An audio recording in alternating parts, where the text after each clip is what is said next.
Hello, my name is Fatimata and I'm a PhD candidate in epidemiology in the Department of Population and Public Health Sciences at the Keck School of Medicine of USC. I study the effect of mind-body practices in glycemic control for people living with type 2 diabetes. Now, type 2 diabetes is a complex metabolic disorder, but it is characterized by this chronic, consistent hyperglycemia or high blood sugar levels, which over time can lead to many health complications like stroke or heart disease. Part of my dissertation work was conducting a systematic review and meta-analysis to assess whether mind and body practices improve glycemic control in people living with type 2 diabetes. And so my co-authors and I were able to identify about 28 intervention studies that were conducted on a variety of mind-body practices, including yoga, mindfulness-based stress reduction, Tai Chi, and Qigong for the last 30 years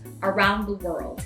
And our study found that taken as a whole across all these interventions, that mind-body practices were actually very effective at reducing blood sugar levels in people living with type 2 diabetes, and that in fact that reduction was not only clinically relevant, it was also comparable to the effect of metformin monotherapy. And metformin is usually the drug of choice for treating people living with type 2 diabetes.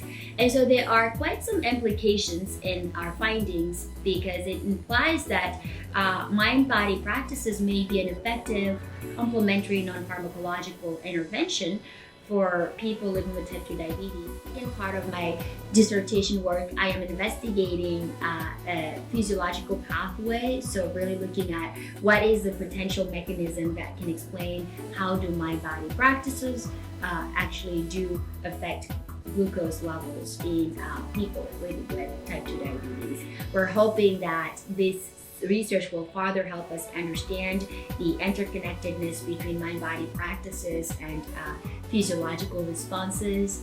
And our research, this meta-analysis, has been published recently in the Journal of Integrative and Complementary Medicine and has since sparked local, national, and global interest.